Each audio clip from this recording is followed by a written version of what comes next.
I'm fired up and I'm ready to go. I'm fired up and I'm ready to go. I'm fired up and I'm ready to go. This is the Billionaire Brown experience. Let's go. For everybody who is not following T-Money yet, follow him on Instagram. His handle is at Tmoneytheicon. I wanted to ask you about this Queen of Harlem. You gave her a shout out. I know you typically, I see you as a guy of value and a guy of purpose. So Can you share with us who Queen of Harlem is and why you champion her? Oh, that's my sister. I champion her all day. The Queen of Harlem is like a matriarch of Harlem. She's a female that's about her business. She has about 3 or 4 businesses going on. She has like a spa, beauty salon, a realty company. You know, she's trying to get a group home for young at-risk girls. She gives away coats for Christmas. She gives away book bags with me for school time. She throws parties. She's a mother. She got a daughter that owns a house. Her son is in college. Her other son is in high school for basketball. He raps. Great mother, great woman, great person. Her energy is infectious. She's just a good person. And at the end of the day, I champion her because she's like we all like to say we wanna build our community up. Okay, so out of all the things that you just mentioned and probably a ton more that she's accomplished, what is one thing that you would say young women should really focus in on? And if you're not following Queen of Harlem yet, guys, especially our ladies, go follow her on Instagram. Her handle is at Queen of Harlem. But yeah, what is, out of all the great things that you just mentioned, all the great things that you know that she's done, what's one thing that really sticks out for the young ladies out there? She's a mother first. Her kids come before anything, and she'll give before she take. Like she'll give you the coat off her back if you cold, so you will be warm. Like, but at the end of the day, she's not a grimy person. She's a sweetheart.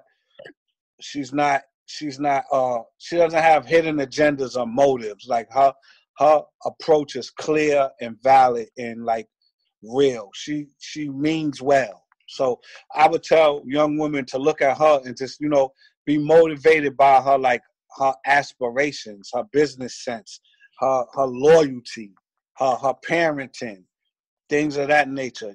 She dress her ass off. She's from Harlem. She's from Harlem. She's Harlem's very own. Yes, she is the Queen of Harlem. Like, that ain't no fake name.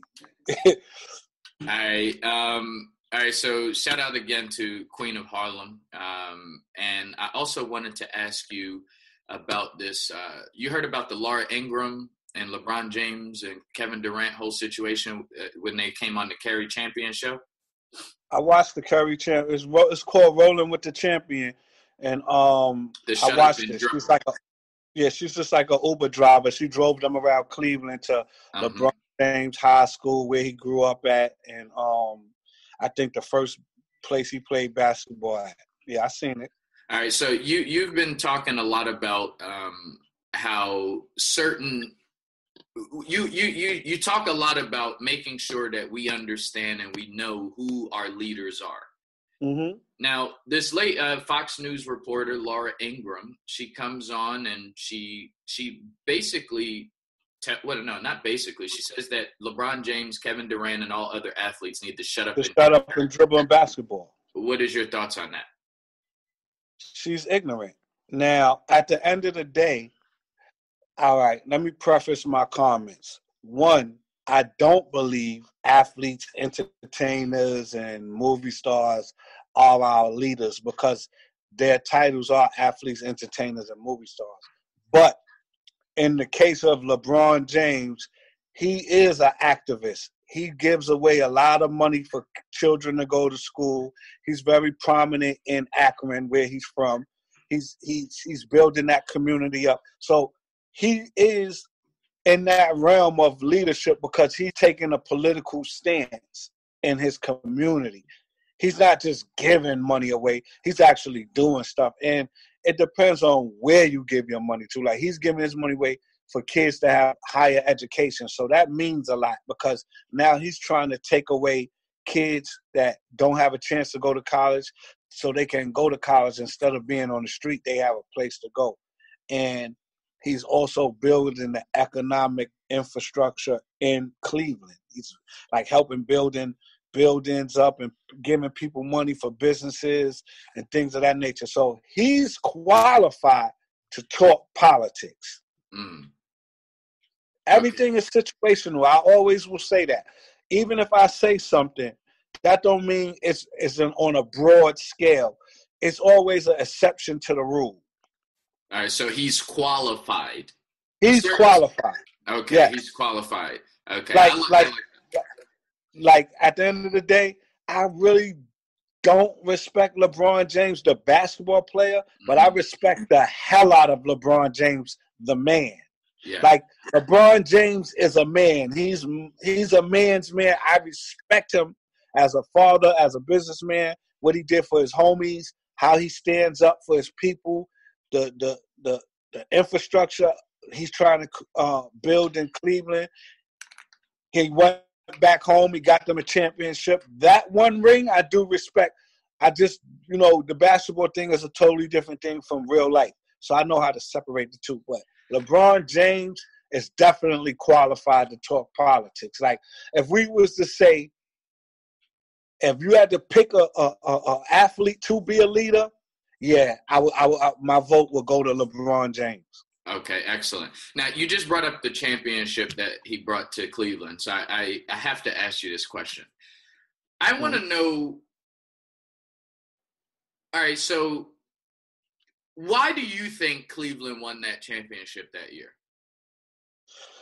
Why do I think Cleveland won the championship that year? It's two factors to it. The getting Draymond Green suspended hurt the Warriors. Now, you think they did that on purpose?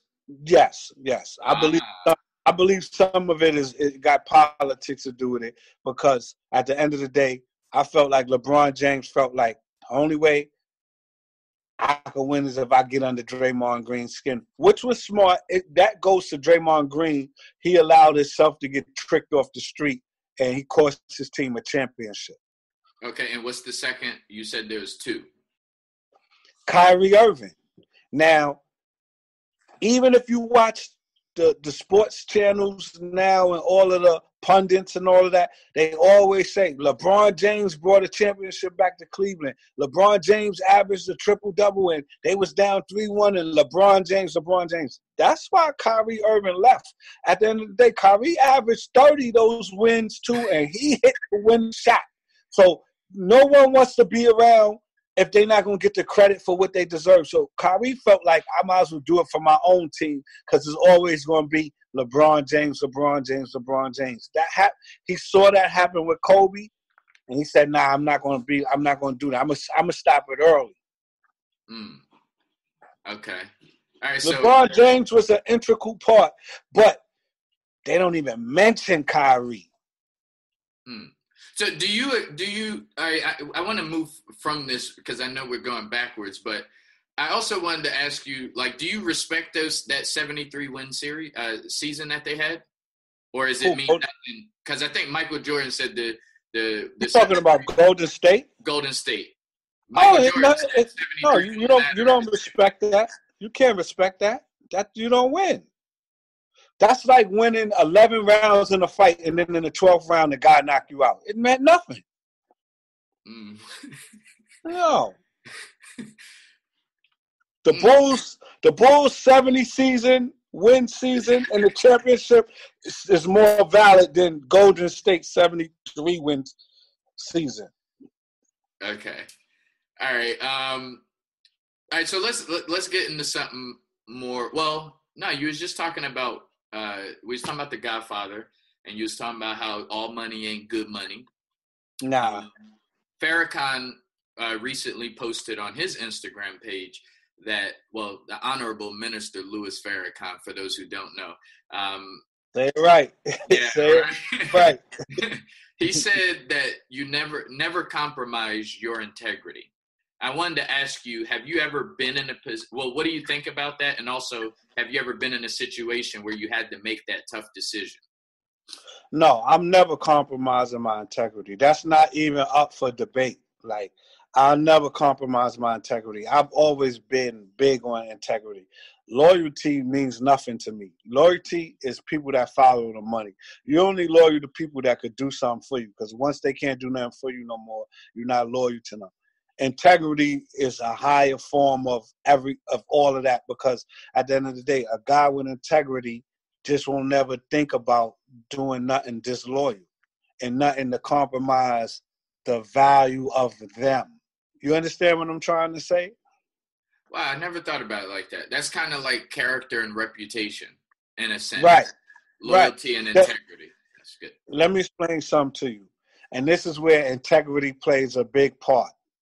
Character reveals itself at the most opportune time in people. It reveals itself during a crisis, in desperation, and when your back is against the wall. That's when you will see a person's true character. And then your integrity follows through with your move. Like whatever move you make on that situation, your integrity is going to follow that. Like, I'm going to give you a prime example. If you are desperate, and just say, for instance, right, if me and you was beefing for 10 years, okay, and we was at war and all that, but the tensions died down and all of that. Now I'm desperate. I don't have no money, and I decide to go and work for you. During the time of my desperation, that showed my character. Because at the end of the day, if we was mortal enemies, or if I and all that, and especially like where I'm from in Harlem, I could never work for somebody that was an enemy of mine. So a person, person's integrity will diminish if they decide to say, I'm so fucked up, I gotta walk over there and beg this motherfucker for a job and hope he hire me. Because at the end of the day, the person that you was at war with, that now that you work for him, he's talking about you like, yeah, look, I got that motherfucker on my payroll now. Okay. A guy would never do that. I got to figure it out on my own. That's really good. Do you, somebody like you, it seems like somebody like you would be into the game of chess. Do you play chess? I used to play when I was younger, but I kind of forgot how to play that shit. What does someone like you exercise their mind doing? I know you said you read a lot, but you're very intellectual. You do Sudoku, what? No, I'm always thinking. Like I watch a lot of programs. I watch different things. Like I watch Netflix on a special of food or animals. I watch TV on the Earth, the way science works, the planets. I'm a thirst for knowledge. Like I like to learn about everything. Do you believe in aliens? I believe there's aliens. We here, right? We ain't the only planet, so that means there's another planet with a being on it. Believe that. Do you think there's aliens here? I don't know. I haven't seen one. I'm the type of person that I got to see it to believe it. But if the aliens ever come here, that means that their technology is far better than ours, because we can't get to them. So if they get to us, that means there's a being that's smarter than us. In this universe. Dental problems don't get better the longer you wait. They just get worse and more expensive. The #1 dental plan in America today guarantees to save you 20 to 80% on all dental procedures you can get done in the dental office. Regular teeth cleanings all the way up to cosmetic dentistry. No waiting periods. Contact a benefit consultant immediately to find out what open enrollment specials are available in your state today. 888-674-9409.